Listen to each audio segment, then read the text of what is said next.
নমস্কার বন্ধুরা, পঞ্চব্যঞ্জন হেসেলে সবাইকে স্বাগত। আজ আর একটা নতুন রেসিপি নিয়ে আপনাদের সামনে হাজির হয়ে গেছি। দেখি বুঝতে পারছেন, সিঙ্গারা। হ্যাঁ, সিঙ্গারা, তবে আলুর সিঙ্গারা কিন্তু নয়, নারকেলের সিঙ্গারা। এখানে নারকেল কোড়া নিয়ে নিয়েছি ড্রাই রোস্ট করা খানিকটা কারি পাতা, হাত দিয়ে একটুখানি মেখে নিলেই গুঁড়ো হয়ে যাবে, ওইভাবে গুঁড়ো করে রেখেছিলাম। তার সঙ্গে রয়েছে এখানে লাল বাদামটা রেখেছি, সেটাও কিন্তু ড্রাই রোস্ট করে একটু ভেঙে নেওয়া আছে। আর তার সঙ্গে কাজু কিশমিশ, সেটাও কিন্তু একটু ছোট ছোট করে টুকরো করে রাখা আছে, কারণ সিঙ্গারার মধ্যে একটু ছোট ছোট টুকরো থাকলে কিন্তু খেতে ভীষণ সুন্দর লাগে। এখানে আপনারা চাইলে আরও বিভিন্ন ড্রাই ফ্রুট ব্যবহার করতে পারেন। তার সঙ্গে দিয়ে দিলাম প্রায় 2 চামচ মতন কাঁচা লঙ্কা, একদম চপ করে রেখেছিলাম, সেটা দিয়ে দিচ্ছি। আর এখানে আপনারা চাইলে কিন্তু চিলি ফ্লেক্স বা গোলমরিচের গুঁড়ো ব্যবহার করতে পারেন, তবে আমি এগুলো ব্যবহার করছি না, শুধুমাত্র কাঁচা লঙ্কাটাই ব্যবহার করছি আজকে। আর দিয়ে দিচ্ছি একটু লেবুর রস, যেহেতু কারি পাতা নারকেল পড়েছে, এর সঙ্গে একটুখানি টক পড়লে কিন্তু খুব সুন্দর লাগবে। তো এখানে খানিকটা লেবুর রস দিয়ে দিচ্ছি। এখানে টকটা আপনারা আপনাদের পছন্দ অনুসারে ব্যবহার করবেন।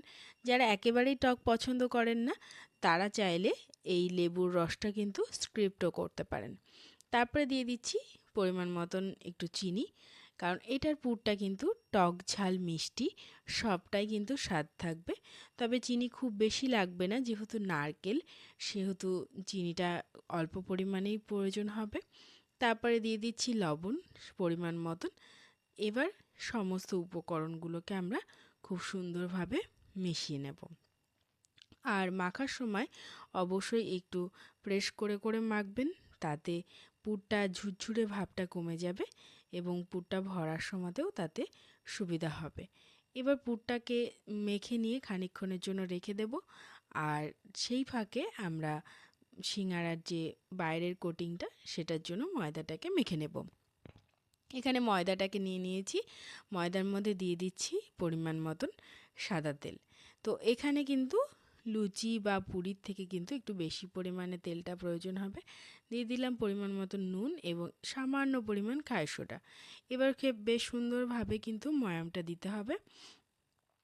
যেহেতু সিঙ্গারা, সেহেতু ময়ামটা কিন্তু খুব ভালো করে দেওয়া প্রয়োজন।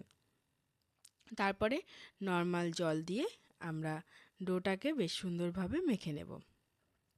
ডোটা না শক্ত না একেবারে নরম, এইভাবেই মাখা হবে। আর যদি আপনারা একটু সময় রেখে দিতে পারেন, সেক্ষেত্রে কিন্তু ডোটা একটু শক্ত করেও মাখতে পারেন। এবার লেচি কেটে নেব এর থেকে সাইজ মতন, দিয়ে বেশ লম্বা লম্বা করেই কিন্তু এটাকে বেলে নেব। যেহেতু সিঙ্গারা, সেহেতু কিন্তু গোল করে বেললে কিন্তু একটু পুরটা ভরতে গেলে অসুবিধা হবে। এবার একটা ছুরির সাহায্যে আমরা এটাকে কেটে নেব, দুভাগ করে নিয়ে এই যে কাটা অংশ দুটো, এই দুটো অংশকে মাথাটাকে আমরা লাগিয়ে দেব। আর ময়ামটা যদি ঠিকঠাক হয় বন্ধুরা, তাহলে কিন্তু এখানে কোনো জলের ব্যবহার দরকার হবে না। এমনি সুন্দরভাবে কিন্তু সিঙ্গারার যে ময়দার যে দুটো লেয়ার, সেই দুটো লেয়ার সুন্দরভাবে জোড়া লেগে যাবে। তারপরে এর মাঝখানে আমরা পুরটাকে ভরে দেব। পুরটাকে ভরে দেওয়ার পরে এই মাথা দুটোকে আবার জয়েন্ট করব। আর একটা সাইড প্রথমে জয়েন্ট করার পরে মাঝখানটাতে সামান্য অংশ নিয়ে এই জায়গাটায় একটা ফোল্ড করে দেব। তাহলে তৈরি হয়ে যাবে একদম কিন্তু দোকানের মতন দেখতে সিঙ্গারাটা। তো এইভাবে আমরা বাকিগুলো গড়ে নিয়ে তারপরে ফিরছি। দেখো, এখানে সবগুলো আমার গড়া হয়ে গেছে। এবার তেলটাকে গরম করতে বসিয়ে দিয়েছিলাম, সামান্য গরম হয়ে গেছে। আর সিঙ্গারা ভাজার জন্য কিন্তু একটু কম তাকের তেলেই কিন্তু সিঙ্গারা ভাজতে হয়।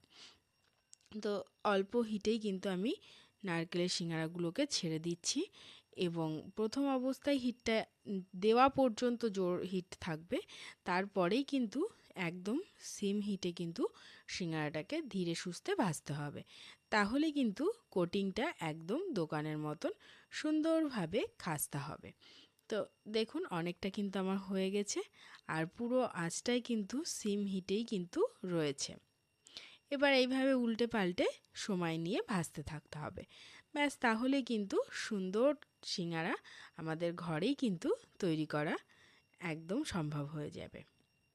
তো দেখুন এখানে সিঙ্গারার কিন্তু রং কিন্তু চলেই এসেছে, বোঝাই যাচ্ছে। আর 1-2 মিনিটের মধ্যেই কিন্তু আমাদের সিঙ্গারাটা তুলে ফেলা যাবে। দেখুন একদম কিন্তু হয়ে গেছে। তো চলুন এবার সিঙ্গারাগুলোকে তুলে নিই, আর বাকি যে সিঙ্গারা কটা গড়ে রাখা আছে সেগুলোকেও এবার ভেজে ফেলতে হবে। তাহলে আমাদের নারকেলের সিঙ্গারা একদম তৈরি হয়ে যাবে। আর আমি এখানে সার্ভ করার সময় সসের সঙ্গে আর ধনেপাতার চাটনি এটাকেও কিন্তু ব্যবহার করেছিলাম। ধনেপাতার চাটনির যদি রেসিপি আপনারা পেতে চান তাহলে আমার ডেসক্রিপশন বক্সে আমি দিয়ে দেব। আমার চ্যানেলেই রয়েছে আর একটা ধনেপাতার চাটনির রেসিপি শর্টের, সেটা আপনারা দেখে নিতে পারেন। তো আজকের ভিডিও কেমন লাগলো অবশ্যই জানাবেন। ভালো লাগলে লাইক শেয়ার কমেন্ট করতে ভুলবেন না। আর যারা নতুন এসেছেন আমার চ্যানেলে বন্ধুরা, তারা ভালো লাগলে অবশ্যই সাবস্ক্রাইব করে পাশে থাকবেন। তো আজকের মতন এই পর্যন্তই। টাটা, শুভরাত্রি, ভালো থাকবেন।